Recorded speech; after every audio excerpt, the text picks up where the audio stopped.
الحمد لله نحمده ونستعينه ونستغفره ونؤمن به ونتوكل عليه ونعوذ بالله من شرور انفسنا ومن سيئات اعمالنا من يهده الله فلا مضل له ومن يضلل فلا هادي له ونشهد ان لا اله الا الله ونشهد ان محمدا عبده ورسوله اما بعد فقد قال الله تبارك وتعالى في القرآن المجيد والفرقان الحميد أعوذ بالله السميع العليم من الشيطان الرجيم من همزه ونفخه ونفثه بسم الله الرحمن الرحيم يا أيها الذين آمنوا اتقوا الله حق تقاته ولا تموتن إلا وأنتم مسلمون واعتصموا بحبل الله جميعا ولا تفرقوا واذكروا نعمة الله عليكم إذ كنتم أعداء فألف بين قلوبكم فأصبحتم بنعمته إخوانا وكنتم على شفا حفرة من النار فأنقذكم منها كذلك يبين الله لكم آياته لعلكم تهتدون اللهم صل على محمد وعلى آل محمد كما صليت على إبراهيم وعلى آل إبراهيم إنك حميد مجيد اللهم بارك على محمد وعلى آل محمد كما باركت على إبراهيم وعلى آل إبراهيم إنك حميد مجيد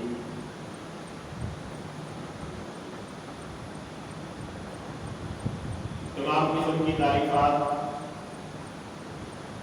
اللہ وحدہ لا شریک خالق کائنات خالق السماء کے لیے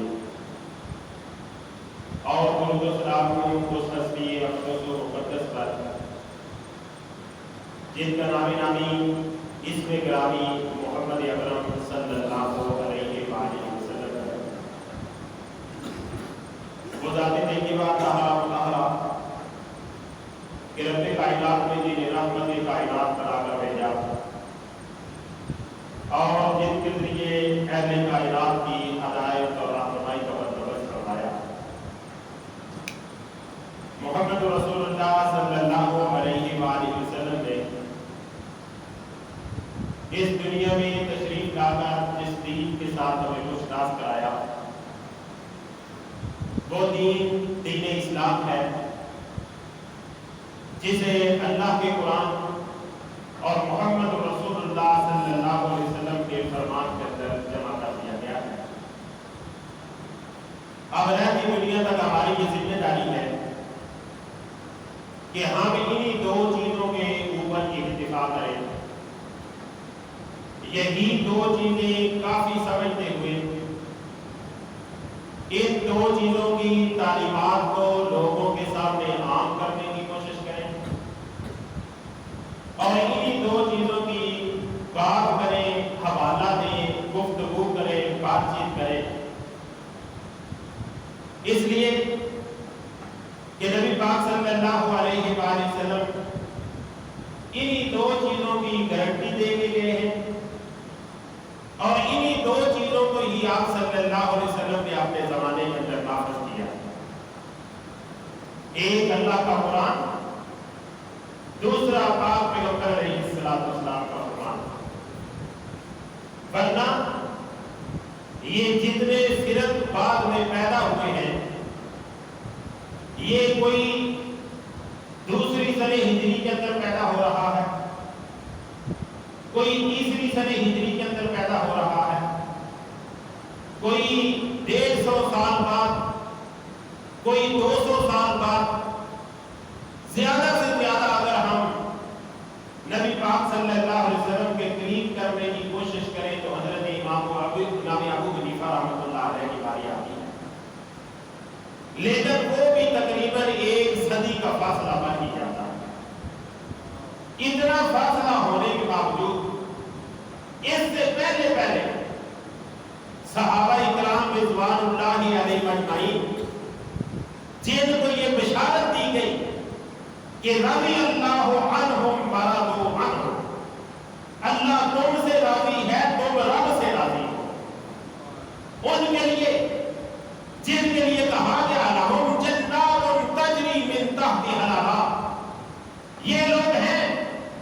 جن کے لیے ہم نے جنتیں جاری کر دی ہیں، ان کے نیچے نہریں جاری کر دی ہیں، جنتیں باغات بنا دیے ہیں، جن کے لیے رب الجلال نے اپنے رضوان کے سرٹیفکیٹ جاری کیے ہیں۔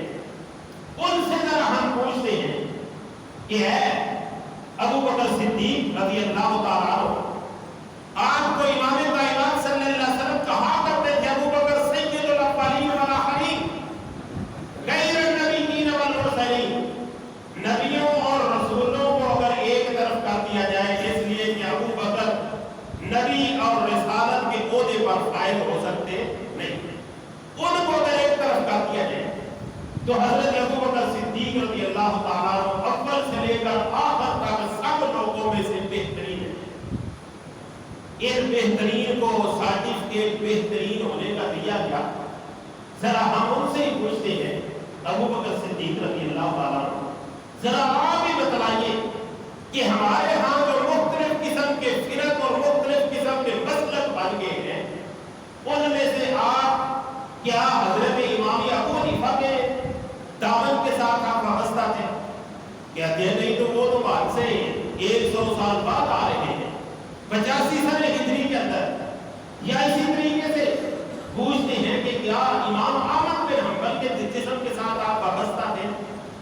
اس لیے آپ جنتی بن گئے؟ کہتے ہیں نہیں، وہ تو ایک صدی کے کیا صدی سے بھی زیادہ وقت گزرا تھا کہ ہم دنیا کے اوپر تشریف لائے۔ ہم کہتے ہیں امام مالک کے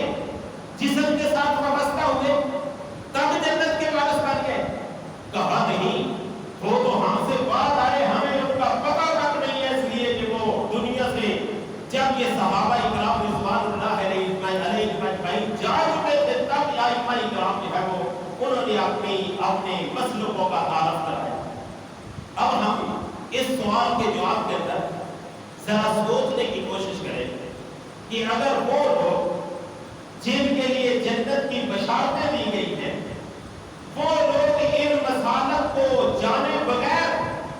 جنت کے وارث بن سکتے ہیں، تو ہم کیوں نہ لوگوں کو دعوت دیں، لوگوں کو پکاریں، لوگوں کو آواز دیں کہ لوگوں، مذہب وہی تھا جس کو مذہب اسلام کہا گیا،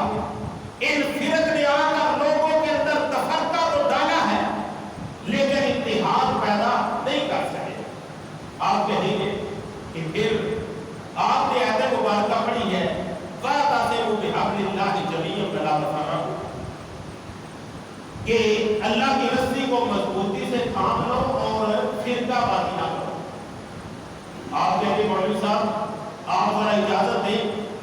میں یہ کہتا ہوں کہ آپ بھی ایک فرقہ ہو، تو پھر آپ اس کا جو ہے وہ کیا جواب دیں گے؟ اس کا جواب رب الجلال نے اپنے پاک کلام کے اندر اس انداز کے اندر دے دیا ہے وَاعْتَصِمُوا بِحَبْلِ اللَّهِ جَمِيعًا، ایک تو اللہ کی رسی کو مضبوطی سے تھامنا ہے، وَلَا تَفَرَّقُوا، فرقہ نہیں بنانا۔ دو حکم ہے، ایک اللہ کی رسی کو مضبوطی سے تھامنا ہے، اللہ کی رسی کیا ہے؟ رب الجلال کا قرآن ہے، محمد رسول اللہ صلی اللہ علیہ وسلم کا فرمان ہے، جن کو مان کر حضرت ابو بکر صدیق رضی اللہ تعالیٰ عنہ جنت کے وارث بنتے ہیں، جسے مان کر حضرت عمر فاروق رضی اللہ تعالیٰ عنہ عدالت کے عہدے پر فائز ہوتے ہیں، جسے تسلیم کر کے حضرت عثمان غنی رضی اللہ تعالیٰ عنہ حیات اعلیٰ مرتبے پر فائز ہوتے ہیں، جسے مان کے حضرت علی رضی اللہ تعالیٰ عنہ یا اس طریقے سے حیدر کربار کرتے ہیں، ان سے پوچھتے ہیں کہ تم کس مسلک کے تھے؟ وہ کہتے ہیں مانے تو ہم نے تو ان کو دیکھا ہی نہیں، نہ امام ابو حنیفہ کو دیکھا ہے، نہ امام شافعی کو دیکھا ہے، نہ امام مالک کو دیکھا ہے، نہ جہر القاضی کو دیکھا ہے، نہ چشتی کو دیکھا ہے، نہ سورکردی کو دیکھا ہے۔ ہم نے تو جب امام کائنات صلی اللہ علیہ وسلم نے قرآن کی آواز کو بلند کیا کہ لوگوں یہ وہ کتاب ہے جس کتاب کے بارے میں کہا گیا ذالک الکتاب لا ریب فیہ، یہ وہ کتاب ہے جس کے اندر کسی قسم کا شک نہیں، ہم نے اس کتاب کو پڑھا، یا دوسرے نمبر پر اگر ہمیں کوئی چیز ملی ہے تو امام کائنات فخر موجودات حضرت محمد رسول اللہ صلی اللہ علیہ وسلم کے فرامین تھے جن کے اوپر ہم عمل کرتے ہیں۔ اس لیے اللہ نے کلمے کے اندر بھی دو ہی چیزیں رکھی، کتنی چیزیں ہیں؟ دو چیزیں، ایک لا الہ الا اللہ، دوسرا محمد رسول اللہ۔ کہیں یہ نہیں کہا واعتصموا بحبل امام ابی حنیفہ، واعتصموا بحبل امام مالک، واعتصموا بحبل امام شافعی، واعتصموا بحبل امام احمد بن حنبل۔ کہیں ان کا نام لے کر اللہ نے قرآن کے اندر نہ اجازت دی ہے، نہ ہی کسی قسم کا اشارہ کیا ہے۔ کیا کہا ہے؟ واعتصموا بحبل اللہ، اور حبل اللہ کیا ہے؟ اللہ کا قرآن اور محمد رسول اللہ صلی اللہ علیہ وسلم کا فرمان ہے۔ اور یہی یہ جواب بے شک چھوٹی ہے، لیکن اس جواب کی دعوت یہی دعوت ہے کہ لوگوں، پاک پیغمبر علیہ السلام جس بات کی لوگوں کو دعوت دیتے رہے، جس بات کی لوگوں کو تعلیم دیتے رہے، جس بات کے لیے لوگوں کو پکارتے رہے، وہ صرف یہی تھا کہ لوگوں آؤ اللہ کے قرآن کو ایک ہاتھ کے اندر تھام لو، رسول اللہ صلی اللہ علیہ وسلم کے فرمان کو دوسرے ہاتھ کے اندر تھام لو۔ اور بلکہ آپ نے جاتے ہوئے بھی یہی نصیحت کی۔ شاید آپ کہیں کہ شاید آپ نے بعد میں اجازت دے دی ہو کہ ہاں میرے جانے کے بعد فلاں کے جسم کے ساتھ منسلک ہو جانا، فلاں کے جسم کے ساتھ منسلک ہو جانا، نہیں، بلکہ یہی سبق دیا تربصوا فیکم علیہ لن تضلوا ما تمسکتم بہما کتاب اللہ و سنت رسول۔ لوگوں، میں اس بات کی گارنٹی دیتا ہوں کہ تم گمراہ نہیں ہوگے، گمراہ نہیں ہوگے، گمراہ نہیں ہوگے۔ اللہ کے رسول صلی اللہ علیہ وسلم اس بات کی گارنٹی کہا تربصوا فیکم علیہ لن تضلوا ما تمسکتم بہما۔ میں اس بات کی گارنٹی دیتا ہوں کہ میں تمہارے اندر دو چیزیں چھوڑ کے جا رہا ہوں، دنیا سے جا رہا ہوں، لیکن تمہیں ویسے چھوڑ کے نہیں جا رہا، تمہیں تمہارے اندر دو چیزیں چھوڑ کے جا رہا ہوں، ایک اللہ کا قرآن، دوسرا اس کے رسول کا فرمان۔ اور جب تک امت اس بات پر متحد ہو جائے گی کہ ہم نے رب کے قرآن کی تعلیم کو عام کرنے کی کوشش کرنی ہے، رسول اللہ صلی اللہ علیہ وسلم کے فرمان کو عام کرنے کی کوشش کرنی ہے، انشاءاللہ وہ امت کامیاب ہی کامیاب ہے۔ اور جب تک ہم اپنے اپنے رسالت کی طرف لوگوں کو دعوت دیتے رہیں گے، پکارتے رہیں گے، اس وقت تک نہ اتحاد ہو سکتا ہے، نہ ہمارا اتفاق ہو سکتا ہے۔ کیوں؟ آپ کہتے ہیں کیوں جی بھائی جی سارے اگر امام ابو حنیفہ رحمۃ اللہ علیہ کے جسم کے ساتھ منسلک ہو جائے اتحاد ہو جائے گا، نہیں ہو جائے گا؟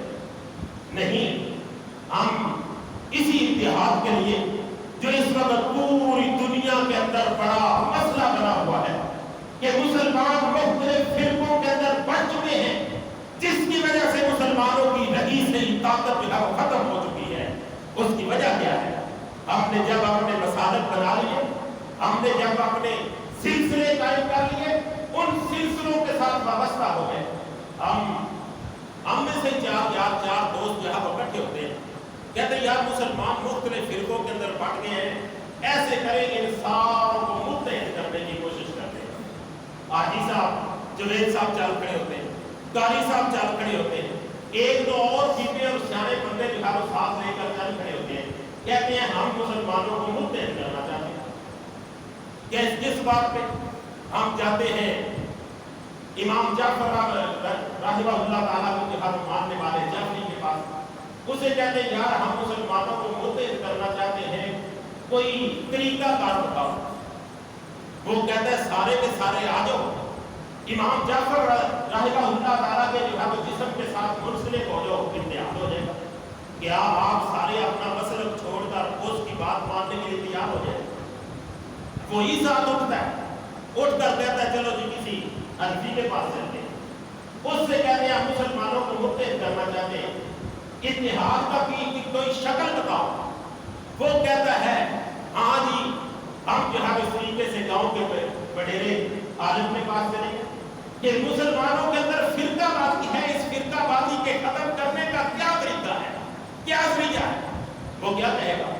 سارے کے سارے جتنے تم نے مسلک بنائے ہوئے، سارے امام ابو حنیفہ رحمۃ اللہ علیہ کے جسم کے ساتھ منسلک ہو جو تم جہاں اتحاد ہو جائے گا۔ کیا شافعی والا مانے گا امام ابو حنیفہ رحمۃ اللہ علیہ کی بات؟ کیا امام مالک والا مانے گا یہ امام ابو حنیفہ کی بات؟ نہیں وہ تسلیم کرنے کے لیے تیار ہے. ہم وہاں سے پریشان ہو کر اٹھتے ہیں, مالکی کے پاس جاتے ہیں, امام مالک کا ماننے والا وہ موجود ہے. کہا یار ہم ایک دل کے اندر نا ایک ذوق لے کے اٹھے ہیں کہ مسلمانوں کو ہم نے متحد کرنا ہے, اتحاد کرنا ہے, اتفاق پیدا کرنا ہے. اس اتفاق کی کیا صورتحال ہے؟ وہ کہتا ہے یہ جعفری بھی, یہ حنفی بھی, یہ فلاں بھی, سارے کے سارے اپنے مسلک کو چھوڑو, ہمارے امام کے ساتھ منسلک ہو جو اتحاد ہو جائے. کیا سب ماننے کے لیے تیار ہے؟ کوئی بھی ماننے کے لیے تیار نہیں. اس جگہ کو اندھیرے کے اندر جب کوئی بھی ماننے کے لیے تیار نہیں تھا, اس وقت اہل حدیث نے آواز دی میرے پاس ایک اتحاد کا طریقہ ہے, اصول ہے جو رب الجلال نے قرآن کے اندر بیان کیا ہے. فَاعْتَصِمُوا بِحَبْلِ اللَّهِ جَمِيعًا وَلَا تَفَرَّقُوا. تمہارے بڑے بنائے ہوئے اپنے بنائے ہوئے بڑے ہیں, اور میں اس بڑے کی طرف دعوت دیتا ہوں جس کے لیے رب الجلال نے کہا فَرَفَعْنَا لَكَ ذِكْرَكَ. اے پیارے حبیب, ہم نے جو ذکر آپ کا بلند کیا ہے اس قسم کا ذکر کسی اور کا بلند ہوا ہی نہیں ہے. امام ابو حنیفہ کی ہدایت میں یہ چند لوگ ہی بیٹھے ہوئے ہوں گے نا. انہوں نے کہا ہوا امام ابو حنیفہ رحمۃ اللہ علیہ کی شریعت کو یا آپ کی بات کو ہم نافذ کرنے کے لیے تیار. امام مالک کے لیے چند لوگ ہی اکٹھے ہوئے ہوں گے نا جنہوں نے یہ کہا ہوگا ہاں جی ہم آپ کے شاگرد ہیں, ہم آپ کی بات پہ جان بھی قربان کرنے کے لیے تیار ہیں, مال بھی قربان کرنے کے لیے تیار ہیں, اور جو آپ کی بات کے خلاف آواز اٹھائے گا اس کی زبان کو کھینچ کر باہر پھینک دیں گے. اگر شاگرد ہوں گے جنہوں نے یہ اتنا مرتبہ اور اتنا مقام دے دیا ہوگا. لیکن اگر ہم کہیں کہ آؤ کسی امام کی طرف نہیں, تم سارے کے سارے دعوت دو اس بات کی طرف کہ رب کے قرآن کی طرف آ جاؤ, محمد رسول اللہ صلی اللہ علیہ وسلم کے فرمان کی طرف آ جاؤ. کیا جعفری کہے گا میں ماننے کے لیے تیار نہیں؟ شافعی کہے گا میں ماننے کے لیے تیار نہیں؟ حنفی کہے گا میں ماننے کے لیے تیار نہیں؟ نہیں, سارا کا سارا جو ہم اتحاد ہو جائے گا اور وہ مسلک ہمارے سامنے آئے گا جو ان مذاہب کے ان مسالک کے جنم لینے سے پہلے کا وقت تھا. اور وہ پہلے کا وقت کیا تھا؟ الیوم اکملت لکم دینکم واتممت علیکم نعمتی ورضیت لکم الاسلام دینا. ہم تو کہتے ہیں پاک پیغمبر علیہ السلام کی آنکھ بند ہوئی, اس کے آپ کی آنکھ بند ہونے کے بعد ایک دن کے بعد بھی اگر کوئی کام شروع کیا گیا ہے تو وہ بھی آپ کی سنت سے ثابت نہیں, آپ اس کو تسلیم کرنے کے لیے تیار نہیں ہے. یہ جائے کہ 50 سال بعد کوئی سلسلہ شروع کر دیا جائے, 60 سال بعد کوئی سلسلہ شروع کر دیا جائے, 100 سال بعد جو ہے کسی سلسلے کو جو ہے لوگوں کے سامنے انٹروڈیوس کرایا جائے. اس لیے مسئلے اہل حدیث یہ بات اور یہ ایک اتحاد کا سلسلہ آپ کے سامنے رکھنے کے لیے آیا ہے کہ لوگوں سارے کے سارے اپنے اپنے بڑوں کی بات کو چھوڑو, تم مانو تو اس کی بات کو مانو جس کی بات کو رب الجلال نے قرآن کے اندر گھنٹی بنا کر جگہ پیش کیا ہے. اور آپ صلی اللہ علیہ وسلم نے بھی انہی دو چیزوں کی دعوت دی ہے, ترکتم فیکم امرین لن تضلوا ما تمسکتم بہما کتاب اللہ و سنت رسولہ. اس لیے کہ دنیا کا کوئی انسان ایسا نہیں جس کی بات کو رد بھی کیا جا سکتا ہو یا قبول بھی کیا جا سکتا ہو سوائے رسول اللہ صلی اللہ علیہ وسلم کی ذات کے. ان کی کسی بات کو رد کیا جا سکتا ہی نہیں ہے, بلکہ ہر انسان جو ہے اس کے اوپر عمل پیرا ہو کر جو ہے وہ اپنی زندگی کو صحیح نیت پہ چلا سکتا ہے. اس کو رب الجلال نے اپنے قرآن کے اندر اس انداز سے بیان کیا فلا وربک لا یؤمنون حتی یحکموک فیما شجر بینہم ثم لا یجدوا فی انفسہم حرجا مما قضیت ویسلموا تسلیما. میں اپنی ربوبیت کی قسم اٹھا کے کہتا ہوں, رب کہہ رہا ہے فلا وربک, اے پیارے حبیب تیرے رب کی ربوبیت کی قسم. اللہ کیوں اتنی قسمیں اٹھا رہا ہے؟ لا یؤمنون, یہ کائنات کے لوگ مومن نہیں ہو سکتے. کہا کیوں؟ کس لیے اتنا غصہ؟ کہا ہاں فلا وربک لا یؤمنون حتی یحکموک فیما شجر بینہم. یہاں تک کہ آئین کے اندر اگر کوئی اختلاف ہو جائے, اس اختلاف کے سلسلے کے اندر دیکھیں کہ میرے پیغمبر صلی اللہ علیہ وسلم نے اس موقع پر کیا کیا تھا, یہ نہیں میرے مسلک نے کیا کیا تھا, یہ نہیں میرے امام نے کیا کیا تھا. اور جب آپ کے سامنے کوئی حدیث بیان کی جائے اور مولوی کہے گا میرا مسلک نہیں مان، میرے امام کے نزدیک جائز نہیں۔ کیا امام رسول کے مرتبے پر فائد ہو سکتا ہے؟ ادھر رسول اللہ صلی اللہ علیہ وسلم کا فرمان ہو کہ کانا یرفع یدیہ اذا افتتح الصلاۃ فاذا کبر للرکوع فاذا رفع راسہ من الرکوع۔ امام کائنات صلی اللہ علیہ وسلم کی زندگی کی تمام نمازیں، اور میں تو کہتا ہوں اگر نماز کو نیت کرتے وقت جو رفع الیدین ہم کرتے ہیں، اپنے ہاتھ کھڑے کرتے ہیں، اس کو کہتے ہیں رفع الیدین، اور یہی حدیث مبارکہ رکوع کے لیے بھی ہے۔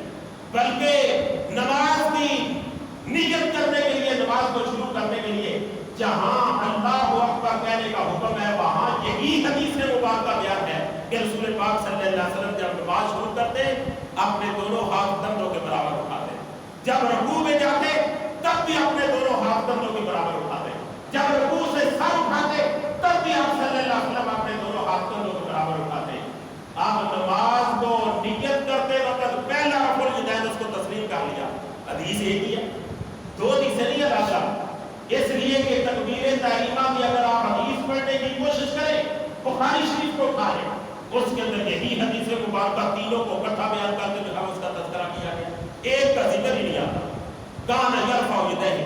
اذا افتتح الصلاۃ فاذا کبر للرکوع فاذا رفع راسہ من الرکوع۔ اب یہ اختلاف ہو گیا ہے، اختلاف کے سلسلے کے اندر کتنی دفعہ حاجی صاحب آپ بات کہیں تو اس کو مان لینا چاہیے؟ ایک دفعہ، دو دفعہ، تین دفعہ؟ حاجی صاحب چلو پھر بھی یہاں مسجد کے لازم ہوں گے، اور وہ جس کو کائنات کے راہوں نے سب سے بڑا بنایا، جس کو بارفعال کا ذکر کا جہاں کو مرتبہ ملا، وہ ایک دفعہ نہیں، دو دفعہ نہیں، تین دفعہ نہیں، چار دفعہ نہیں، 10 دفعہ نہیں، 20 دفعہ نہیں۔ میں نے ایک کتاب دیکھی، اس کا نام تھا جز رفع الیدین۔ جز رفع الیدین کے اندر 400 حدیثیں بیان کی گئی ہیں کہ نبی پاک صلی اللہ علیہ وسلم رکوع میں جاتے ہوئے رکوع سے سر اٹھاتے ہوئے رفع الیدین کیا کرتے ہیں۔ اب کوئی کسی جماعت کا بڑا 400 دفعہ کوئی بات کہے اور پھر بھی جواب دینے والا کیا کہے؟ میرا مسلک نہیں مان، میرے امام کے نزدیک ٹھیک نہیں، تو پھر اس کو لحاظ ذرا اپنے امام کو ٹٹولنا چاہیے کہ جس کے بارے میں رب الجلال قرآن کے اندر کہہ رہے فلا وربک لا یؤمنون حتی یحکموک فیما شجر بینہم ثم لا یجدوا فی انفسہم حرجا مما قضیت ویسلموا تسلیما۔ اور اگر اس آیت مبارکہ کے شان نزول کی طرف اگر ہم جاتے ہیں تو پاک پیغمبر علیہ السلام کے سامنے دو آدمی آئے جنہوں نے اپنا مسئلہ اور اپنا قضیہ پیش کیا، ایک یہودی تھا، ایک جو ہے اس طریقے سے مسلمان۔ نبی پاک صلی اللہ علیہ وآلہ وسلم نے دونوں کی بات سنی، گفتگو سنی، آپ نے محسوس کیا کہ اس سلسلے کے اندر یہودی سچا۔ امام کائنات صلی اللہ علیہ وآلہ وسلم نے جو کہ عدالت کے عہدے پر فائز ہے، آج کل کی طرح نہیں کہ ڈنڈی مارنا، آپ نے اگر عدالتی نظام بھی قائم کیا ہے تو بالکل حقیقت کی بنیاد پر، اور لوگوں کو یہ ثابت کیا ہے کہ لو انا فاطمہ بنت محمد سرقت لقطعت یدہا۔ لوگوں یہ تو فاطمہ مخزومیہ عورت ہے نا جس نے چوری کر لی ہے، اگر میری بیٹی جس کو فاطمہ بن محمد کہتے ہیں اگر وہ بھی چوری کر لیتی، آج میں اسی طریقے سے اس کا ہاتھ کاٹ دیتا، اس لیے کہ رب کا قرآن کے اندر فیصلہ ہے کہ چور کا اور چورنی کا ہاتھ کاٹ دیا ہے۔ امام کائنات صلی اللہ علیہ وسلم نے عدالت کا نظام اس طریقے سے نافذ کیا۔ آپ نے عدالتی سلسلے کے اندر محسوس کیا کہ یہودی سچا ہے، یہودی جہاں وہ وہاں سے نکلے، مسلمان جو ایک جو ہے وہ بناوٹی مسلمان آپ کہہ رہے اس لیے کہ نبی کے فیصلے کے بعد اس کو چاہیے نہیں تھا کہ کسی اور سے فیصلہ کراتا۔ وہ کہتا ہے اے اگر یہودی اگر تو اجازت دے تو یہ چل کے حضرت عمر رضی اللہ تعالیٰ عنہ کی عدالت سے نہ فیصلہ کرانے اس بات کا۔ وہ یہودی کہتا ہے مسلمان دل کے اندر ایک پکی بات کی، مسلمان سچے ہوتے ہیں، سچائی کا ساتھ دیتے ہیں، یہ نہیں دیکھتے یہودی ہے عیسائی ہے اپنے مسلک کا غیر مسلک ہے، بات سچی کو یہ قبول کر جاتے ہیں۔ اس کے دل کے اندر یہ بات بیٹھی، کہا ٹھیک ہے روزنا الہ ہوگا، چلو عمر کی عدالت کے اندر چل کے فیصلہ کر لیتے۔ ایسے ہی جیسے آپ کہیں کہ سپریم کورٹ سے فیصلہ ہوگا، ہائی کورٹ کے اندر چل کے جو ہے وہ ہم اپیل لے لیتے ہیں، اوپر سے نیچے بھی چلتے ہیں، نیچے سے اوپر بھی جو ہے اس طریقے سے عدالتیں کیس سنتی رہتی ہیں۔ تو جب حضرت عمر رضی اللہ تعالیٰ عنہ کی عدالت کے اندر پہنچے، اس مسلمان سے کہا تو اپنی بات بیان کر۔ مسلمان نے اپنا قضیہ پیش کیا، یہ اس طریقے سے معاملہ ہوا ہے، یہ ہے یہ ہے یہ۔ یہودی کی باری آئی، یہودی نے اپنا قضیہ پیش کیا اور بات کرتے کرتے اتنا کہتا ہے عمر ذرا دیکھ کے فیصلہ کرنا۔ کہا کیوں؟ کہا اس لیے کہ اس سے بڑی عدالت میرے حق کے اندر فیصلہ دے چکی ہے۔ کہا کون؟ کہا یہاں آنے سے پہلے ہم پاک پیغمبر علیہ السلام کی عدالت سے فیصلہ کرا چکے ہیں، انہوں نے میرے حق کے اندر فیصلہ دیا ہے۔ حضرت عمر نے کوئی بات نہیں کی، اٹھے اندر گئے، اپنے جو ہے وہ اس عدالت کے کمرے کے اندر تلوار بیان سے نکالی اور اس مسلمان کا آتے ہی سر قلم کر دیا۔ مدینے کے اندر قرآن بچ گیا، عمر نے ایک مسلمان کو قتل کر دیا، اور مسلمان کا قتل وہ قتل ہے کہ مسلمان کے قتل کے بدلے قتل کیا جاتا ہے۔ پھر ایک معاملہ نبی پاک صلی اللہ علیہ وسلم کی عدالت میں درپیش ہو گیا کہ یہ کیا بنا ہے؟ وہ جسے راتوں کو رو رو کر مانگ مانگ کر پاک پیغمبر علیہ السلام نے اللہ سے مانگا تھا، اللہم این الاسلام بعمر بن الخطاب او بعمر بن الہشام، اے اللہ اس مکے کی سرزمین کے اندر دو عمر رہتے ہیں، ایک عمر عطا کر دے تیرے دین کو تقویت نصیب ہو جائے۔ اللہ نے حضرت عمر رضی اللہ تعالیٰ عنہ کا انتخاب کیا، حضرت عمر رضی اللہ تعالیٰ عنہ مسلمان ہوئے، اور آج عمر کٹارے کے اندر جہاں وہ کھڑے ہیں، قریب تھا کہ امام کائنات صلی اللہ علیہ وسلم فیصلہ کرتے تھے کہ عمر نے ایک مسلمان کو قتل کیا ہے، میری عدالت کی طرف سے انصاف کا یہی تقاضا ہے کہ عمر کا سر جو ہے قلم کر دیا جائے۔ قریب تھا، آپ اعلان کرتے تھے، اوپر سے رب الجلال کا قرآن نازل ہونا شروع ہو گیا، فلا وربک لا یؤمنون حتی یحکموک فیما شجر بینہم ثم لا یجدوا فی انفسہم حرجا مما قضیت ویسلموا تسلیما۔ اے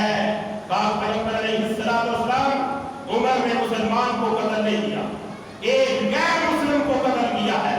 اس لیے کہ تیرا فیصلہ آ جانے کے بعد اگر وہ کسی اور عدالت سے جا کر فیصلہ کراتا ہے، لا یؤمنون، رب ذوالجلال نے صرف لا یؤمنون کا لفظ نہیں استعمال کیا بلکہ فرمایا فلا وربک، مجھے اپنے رب ہونے کی ربوبیت کی قسم، تیرے رب کی قسم، لا یؤمنون، وہ عمر نے مومن کو قتل نہیں کیا بلکہ ایک غیر مسلم کو قتل کیا ہے۔ یہاں قرآن تو یہ فیصلہ دیتا ہے کہ ایک بھی پاک پیغمبر علیہ السلام کے فرمان کی نافرمانی ہو جائے تو اسلام سے انسان جو ہے وہ ہاتھ دھو بیٹھتا ہے، جیل جائے گے اتنے فرامین، اتنے آپ صلی اللہ علیہ وسلم کے طریقے کار، اور یہ چلو ہمارا اختلاف ہو گیا، یہ ہم نے ختم پڑھنا ہے کہ نہیں پڑھنا، کیا ہم امام ابو حنیفہ رحمۃ اللہ علیہ کی عدالت سے فیصلہ کرائیں گے، امام شافعی کی عدالت سے فیصلہ کرائیں گے، امام احمد بن حنبل کے مطابق فیصلہ کرائیں گے؟ اور وہ چاروں امام تو بالکل اجازت نہیں دیتے۔ ہم نے پھر نیچے جو ہے اس طریقے سے لائن طرف کھینچنے کی کوشش کی، نہیں ہمارا سلسلہ جو ہے وہ کہتا ہے کہ یہ کر لیا جاؤ، نہیں، ہم نے کہاں جانا ہے؟ یہاں سے اٹھنا ہے۔ لوگ کہتے ہیں آگے بڑھو آگے بڑھو، ترقی ہو رہی ہے، میں کہتا ہوں نہیں، پیچھے ہٹو۔ کتنا پیچھے ہٹو؟ 1400 سال پیچھے ہٹو۔ امام کائنات صلی اللہ علیہ وسلم کی بارگاہ کے اندر چلو، ان سے پوچھو آپ کے زمانے کے اندر کیا لوگ فوت ہوتے رہے کہ نہیں ہوتے رہے؟ کیا آپ صلی اللہ علیہ وسلم حافظ قرآن تھے کہ نہیں تھے؟ کیا ابو بکر حافظ قرآن تھے کہ نہیں تھے؟ عمر فاروق رضی اللہ تعالیٰ عنہ کو قرآن یاد تھا کہ نہیں تھا؟ اور تھا کہ نہیں تھا؟ نبی پاک صلی اللہ علیہ وسلم نے مسجد نبوی کے ساتھ ایک چبوترا بنایا ہوا تھا جس کو اصحاب صوفہ کہتے تھے، اس کی کم از کم تعداد حافظوں کی 80، جیسے یہاں ہوتا ہے سکول کے اندر داخلہ ہوا ہے، چھٹی کا نیا داخلہ چل گیا، چلو جی تعداد 1000 تک پہنچ گئی ہے، اب ایسا ایسا لوگ خارج ہوتے ہوتے چلو ہو سکتا ہے 900 تک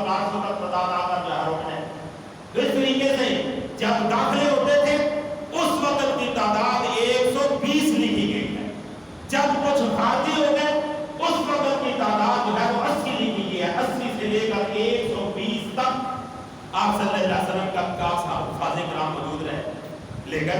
امام کائنات صلی اللہ علیہ وسلم کو اللہ نے 4 بیٹے عطا کیے، 3 بیٹے عطا کیے، بعد میں 4 جو ہے وہ کہا ہے اس لیے کہ طیب طاہر جو ہے وہ ایک ہی آپ کے بیٹے کے نام تھا اور اس کا نام عبداللہ، طیب طاہر، بلکہ 3 نام اس کے رکھے تھے، ایک کا نام قاسم، ایک کا نام ابراہیم۔ نبی پاک صلی اللہ علیہ وسلم کے 4 بیٹے، تینوں بیٹے جو ہے اس طریقے سے فوت ہو گئے۔ آپ کی کسی بیٹے کے موقع پر یہ ثابت ہو جائے کہ آپ صلی اللہ علیہ وسلم نے ان نسلیوں کو بلایا اور کہا کہ آؤ ہمارے گھر کے اندر آ کر قرآن پڑھو، آؤ آج جو ہے اس طریقے سے ابراہیم کی وفات ہے، جس ابراہیم کی وفات کے موقع پر امام کائنات صلی اللہ علیہ وآلہ وسلم کے آنسو نکل آئے۔ صحابی نے کہا اللہ کے رسول صلی اللہ علیہ وسلم آپ بھی؟ کہا ہاں، مجھے رب الجلال نے 3 چیزوں کی اجازت دی ہے کہ العین تدمع والقلب یحزن فما نقول الا بما یحب ربنا۔ اے میرے صحابی، اعتراض کرنے والے، بیٹا دنیا سے جاتا ہے، ہر ایک کو افسوس ہوتا ہے، اور پھر آخری بیٹا جو ہے دنیا سے جا رہا ہے۔ نبی پاک صلی اللہ علیہ وسلم کو کتنی خواہش تھی، آپ کی خواہش ہے نا حاجی صاحب، اولاد پیچھے ہو، کتنی جو ہے وہ دل جی جاتا ہے، اور 2 جہاں کا سردار ہے، 1,24,000 پیغمبروں کا اللہ تعالیٰ نے جس کو سردار بنایا، ایک بیٹا کا کہ فوت ہو رہا ہے، لیکن اس کی فوتگی کے اندر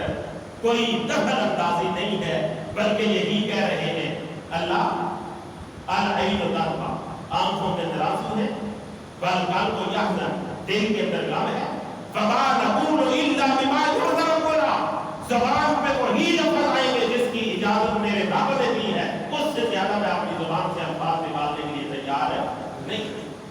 اور اگر یہی حضرت امام حسین رضی اللہ تعالیٰ نبی پاک صلی اللہ علیہ وسلم سے تقریباً 50 سال بعد شہید ہو رہے ہیں، میں کہتا ہوں آپ کی زندگی کے اندر بھی شہید ہوتے، ان 3 چیزوں کے علاوہ کچھ بھی آپ سے فارغ نہ ہوتا۔ آنکھوں کے اندر آنسو ضرور ہوتے، دل کے اندر غم ضرور ہوتا، زبان کے اوپر انا للہ و انا الیہ راجعون، یہ نہ سینہ کو بھی ہوتی، نہ ماتم ہوتا، نہ کوئی اور چیز ہوتی، جب آپ صلی اللہ علیہ وسلم فرما کے چلے گئے ہیں لیس منا من ضرب الحدود وشق الجیوب ودعا بنام الجاہلیہ، لوگوں اس کا میرے ساتھ تعلق ہی کوئی نہیں جس کی فوتگی کے موقع پر اس نے اپنے منہ کے اوپر چپیڑے ماری ہو، اپنے گریبان کو چاک دیا ہو، اپنے بالوں کو نوچا ہو، اور اپنے جو ہے وہ سر کو دیوار کے ساتھ مار کے اپنے غم کا اظہار کرنے کی کوشش کی ہو، نہیں سمجھتا میرے ساتھ اس کا تعلق ہی تو یہ 2 جہاں کے سردار کا فرمان بھی ثابت ہو اور پھر امت مسلمان کرتی بھی چلی جائے، یہ کیسے ہو سکتا ہے؟ اس لیے ہمیں ضرورت اس بات کی ہے کہ ہم نے اپنے اصل پر آنا ہے۔ اصل کیا ہے؟ ما قال اللہ و ما قال رسول، جو اللہ نے کہا ہے اللہ نے اپنے قرآن کے اندر اور رسول اللہ صلی اللہ علیہ وسلم نے کیا ہے، آپ صلی اللہ علیہ وسلم نے اپنے فرمان کے اندر جو فرمایا ہے وہی ہمارے لیے آخری اور حتمی ہے۔ وہ ہمارا ختم شریف ہو،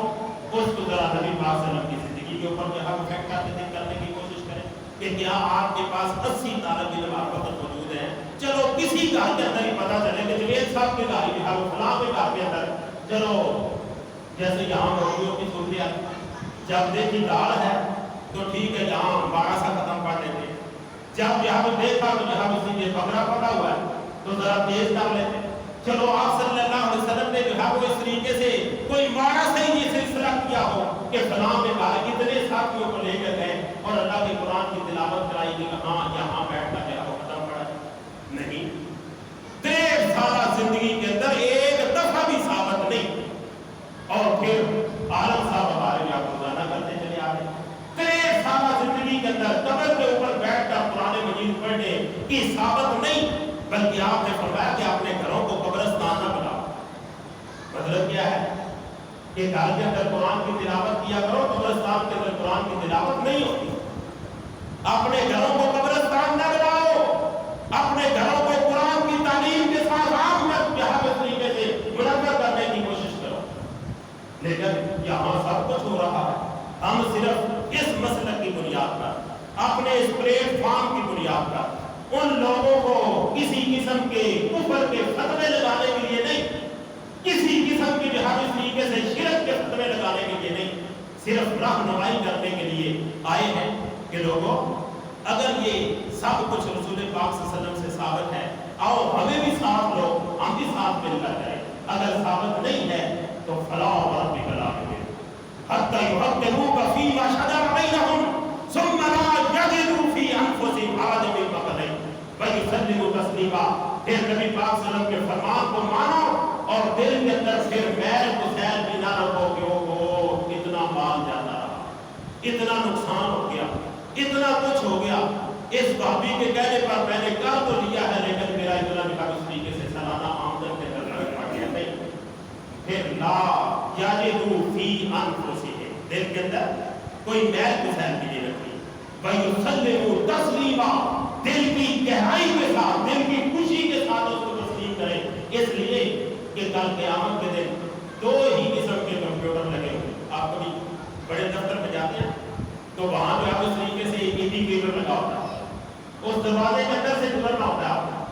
اور آپ کے پاس کوئی ایسی چیز ہے جو نقصان دہ ہے تو وہ کیا کرتے ہیں، ٹی ٹی ٹی ٹی سرخ بتی بات جاتی ہے۔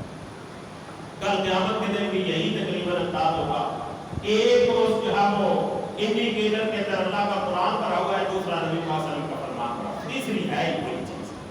اس دروازے سے آپ کو گزارا جا رہا ہے کہ اس کا کون کون سا عمل رب کے قرآن کے مطابق تھا اور کون کون سا عمل اپنی زندگی اپنی مرضی کے مطابق تھا، اس کا کون کون سا عمل رسول پاک صلی اللہ علیہ وسلم کے فرمان کے مطابق تھا اور کون کون سا عمل اس نے اپنی مرضی سے کیا ہوا تھا۔ اپنی مرضی سے کیے ہوئے عمل کی کوئی قیمت نہیں ہوگی، اور جو اللہ اور اس کے رسول کے فرمان کے مطابق کیا ہوا عمل ہے انشاءاللہ اس کا عمل کیا، اس کی کماثال الفلوق، حدیث کے اندر لفظ آتے ہیں جب رب الجلال کی مرضی کے مطابق کام کیا جاتا ہے وہ ایسے ہوتا ہے جیسے کسی غریب آدمی کو نا چھوٹا سا آپ بکری کا بچہ لے کر دے دیں، وہ بڑے پیار کے ساتھ پالتا ہے، بڑا ہوگا پھر اس کو بیچوں گا، گائے لے لوں گا، پھر اس کو بیچوں گا، بھینس لے لوں گا، اس سے بیچوں گا، ایک اجر بنا دوں گا۔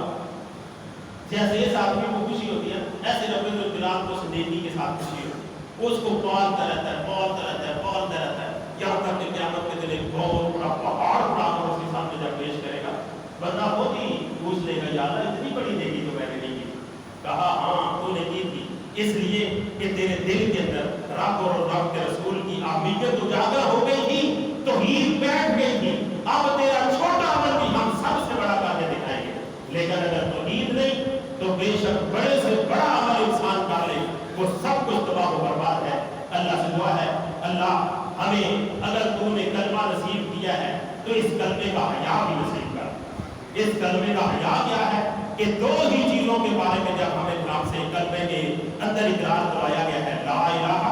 الا اللہ محمد رسول اللہ، تیسری چیز کا نہ اقرار کروایا گیا ہے نہ ہی اس کے اوپر پابندی کا کچھ ہم اس طریقے سے ہم سے ضمانت لی گئی ہے، اور اس کے اوپر اگر ہم قائم ہیں انشاءاللہ قیامت کے دن وہ قیمت لگے گی جو قیمت آپ کے فہم و گمان کے اندر لگی ہوگی، اور اگر ان سے آپ ہٹ گئے بڑے سے بڑا عمل کیا، اللہ کا حدیث الغاشیہ وجوہ یومئذ خاشعہ عاملۃ ناصبہ، دنیا کے اندر عمل کر کر کے تھک جانے والے، تصلیٰ نارا حامیہ، آج دہت آگ کے اندر جا گرے گے۔ وجہ کیا تھی کہ عمل تو تھا لیکن میرے نبی کی اس کے اوپر غور نہیں لگی ہوئی تھی۔ اس لیے جب بھی دیکھو کسی سے پوچھو، یہ پوچھو ہمارے مسئلے کے مطابق نہیں، ہمارے امام کے مطابق نہیں، ہمارے پنڈ کے مولوی صاحب کے مطابق نہیں، جب بھی کسی سے بات پوچھو اور آپ پوچھتے جائیں گے اگلے کو ویسے ہی پھٹک جائیں گے، یا یہ کوئی نا بات ایسی پوچھنا چاہتا ہے جو کہ اتھینٹک ہے، آپ کیا پوچھیں کہ اللہ کے رسول صلی اللہ علیہ وسلم نے یہ کام کیا ہے، بس اتنا سوال کرنے کی دیر ہے، اگلا خود ہی سمجھ جائے گا کہ یہ آدمی کہاں سے بول رہا ہے۔ اس لیے یہ اصول اپنے ذہن کے اندر آج کی مختصر نشست کے اندر میں آپ کو یہی سمجھ دینے کے لیے آیا ہوں کہ آپ کا سوال کیا ہونا چاہیے، کوئی بھی کام کر رہے ہیں اللہ کے رسول صلی اللہ علیہ وسلم نے یہ کیا ہے، بس